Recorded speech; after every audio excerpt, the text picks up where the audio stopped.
All right, welcome back, sports fans, again to Off the Cuff with Monte and Geoff. We're back today talking about the Nebraska State High School Tournament. This time around, we are going to talk about the Boys State Tournament. Going to be next week. Interesting setup this year with both the boys and the girls playing state at the same time, basically. They're alternating days. The girls play Monday, Wednesday, Friday.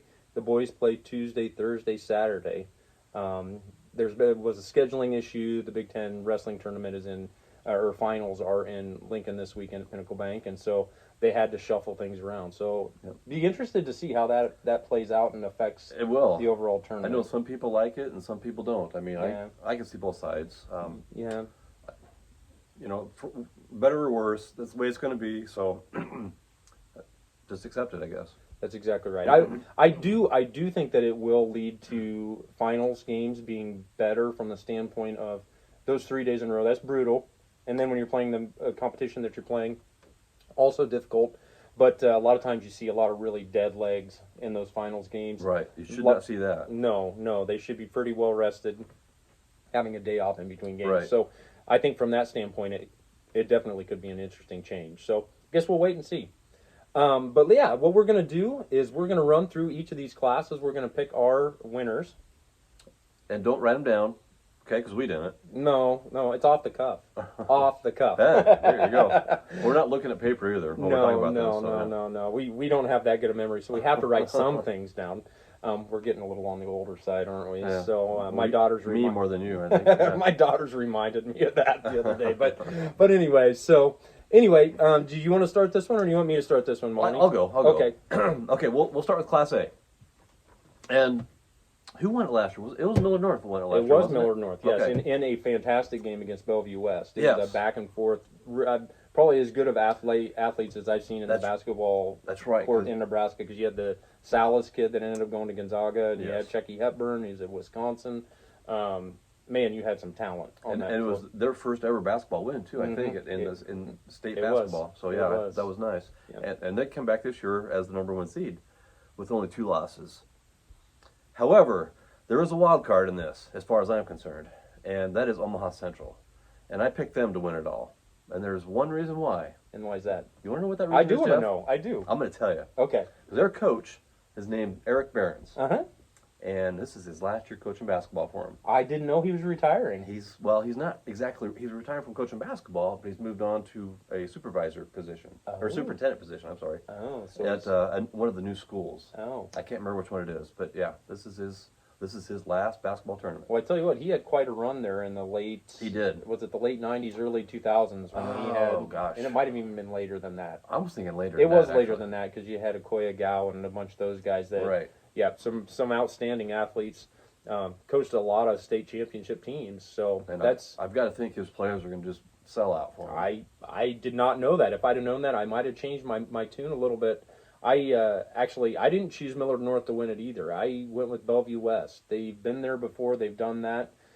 They seem to reload instead of it's more of a reload situation instead of every year restock. They seem to find their way in the finals, and I don't think that this year is going to be much different from that standpoint. So I have Bellevue West winning. Okay, interesting. On to Class B. Yes. And in Class B, there is a clear-cut favorite as far as I'm concerned, and that is Omaha Skutt. They've got 1 loss, and they are the top seed. I don't honestly remember who their loss was to. Do you have any idea, Geoff? I do not recall. I kind of feel like it was maybe a Class A school. I want to say that too, but I can't say for sure. But I don't recall. They're a good team. Yeah, there's no doubt about that. They've just been dominant. They're no longer a wrestling school. They're a basketball school, it seems like. So, yeah, which the wrestling community's happy for that. So. Yeah, it gives everybody else a chance. I have Skutt making it to the finals, but I actually have them getting beat by Omaha Ron Cawley. Ron Cawley's a solid team. They've lost 4 times this year, twice to Skutt. One was, I think, in overtime. Oh. The other one was like 10 points or 14 points. The other one was in overtime. It's tough to beat a team twice in the same season, much less 3 times. I think the 3rd time around, Ron Cawley picks them off. Well, I can't honestly say I'm going to root for one over the other there. Because I know. You know why. I know. Well, if I had a team to root for in that whole group, it'd be Scotts Bluff. Yes. I like to see. Same here. I like to see Scotts Bluff play well, and they're the third seed. They are the third seed. That's exactly right. I thought really long and hard about that one. So yeah, that would be my sentimental favorite as well. Yep. Okay, down to Class C1, and there, the top seed is Wahoo. Wahoo, if you know anything about basketball in Nebraska, they've got quite a history. But I didn't pick them. I chose our local favorite team, Kearney Catholic. Did you say favorite team or just local? Okay, sorry. I'm just kidding. Being, Ravenna, I know that Ravenna and Kearney Catholic have a long history of competing on the athletic in the athletic arena, and sometimes it's gotten a little heated. It has, and it's a good game to watch usually. I mean, this year wasn't so good for the boys anyway. For the girls, it was really good. Yeah. But when I've seen Kearney Catholic play, and I've seen some of their scores, and wow, those boys can play some defense, and they can score. And Brett Mahoney's a senior finally, so yeah. Thank God we'll be saying goodbye to him. Get rid of him. Yes, but in his last hurrah, you've got them taking it all. Yeah. Yep. I don't think that's a bad choice by any stretch. Well, they've got to get by Greenwood in the second round, which will be tough. Yep. And actually, that's actually my pick as well. As I have Ashland Greenwood beating Kearney Catholic in the semis and then actually beating Wahoo in the finals. They've got a super athletic kid that's been around, seems like, for 15 years. But I expect him to do well, and with his experience, I expect Ashland Greenwood to win that class. Now Auburn won the last couple years in a row. Not? Auburn they actually had a streak of I don't know how many consecutive wins broken this year, and they actually lost 3 times, I think. They did lose 3 times this year. Are they out of binders finally? I don't know, but it seems like there were a ton of them. Yeah, I thought there was. It seems like the whole team was binders. Yeah, and wasn't that one of them that made the game-winning shot a couple years ago? I'm pretty sure. I think it was. So Cam Binder. Cam Binder, yep. He's quite a player. I don't know though. I think he's graduated, but I think he's got brothers. Probably. Pretty sure. Probably. I'll hold us to that. The key to a basketball dynasty right there is some families full of athletic brothers. Yeah, and keeping them in town. Yes, or in the girls' side, yes. All right, so on to Class C2. Class C2. And this is a huge stretch for me to pick this team to win it. But as the 8th seed, Amherst, I'm picking them to go all the way. And that is simply because Class C2, I think, is wide open. There are so many good teams in here. And, really, to me, the favorite should be GICC. They're the defending champion. Mm-hmm. But I think they're beatable. And I think Amherst can do it. But Amherst will have to get by Freeman in the first round in order to do that. But Amherst, well, and I'll tell you the biggest reason I'm picking Amherst. Our local sports writer, Jordan Kostler, he says, if they're on, they can beat anybody. Well, so Jordan, don't let me down. All right, well, we'll go with Jordan's pick there. And I agree with you in a lot of ways, Monte. I think 1 through 8, the seeding in this one doesn't matter as much as maybe some of the other classes. I think there's a lot of parity in this class. Oh, I have Amherst upsetting Freeman in the first round as well. Another you have Amherst winning it all. I actually have Hartington Cedar Catholic winning it all, beating Grand Island Central Catholic in the final.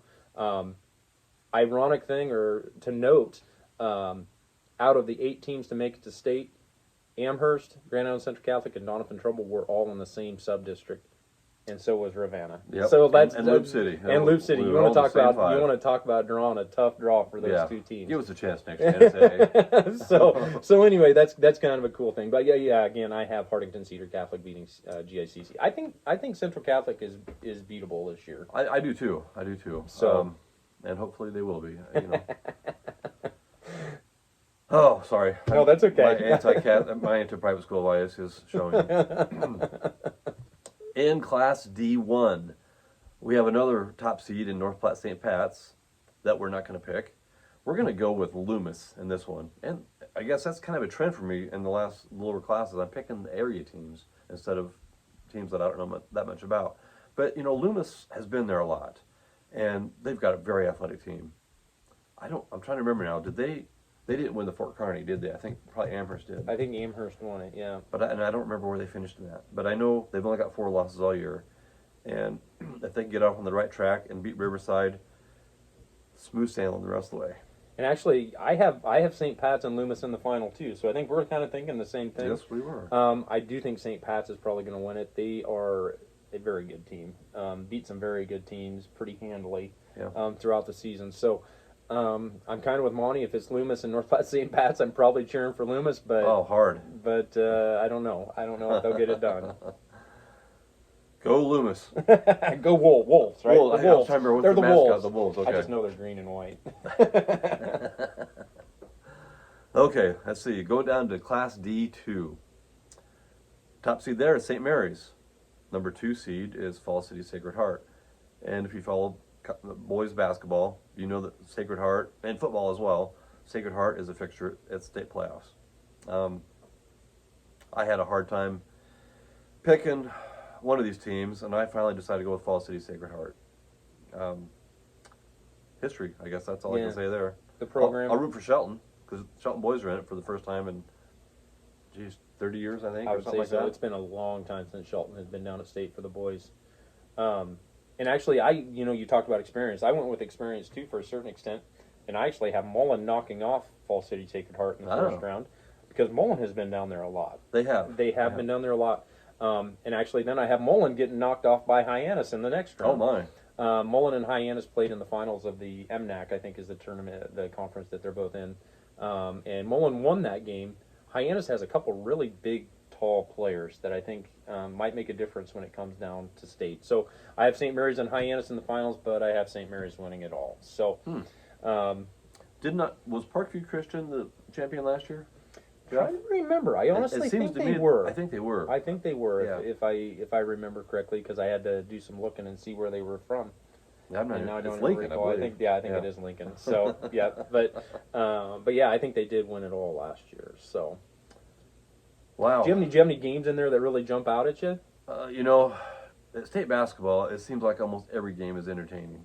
In all honesty, I mean, I know there's always going to be some mismatches, but gosh, you got me on the spot here, Geoff. Well, and I don't mean to do that. Well, of course you do. That's why we do off the cuff.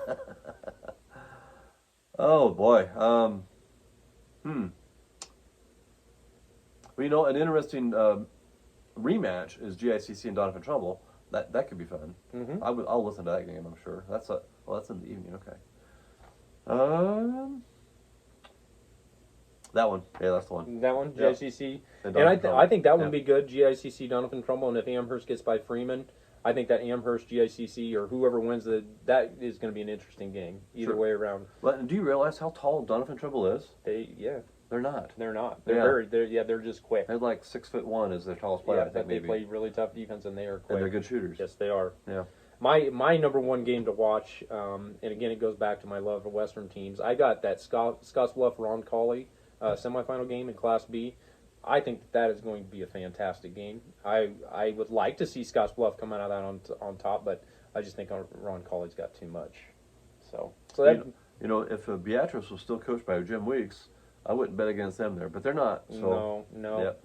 Scottsbluff might take it. Probably so. So anyway, there's our little run through of the boys state basketball tournament here in Nebraska for next week.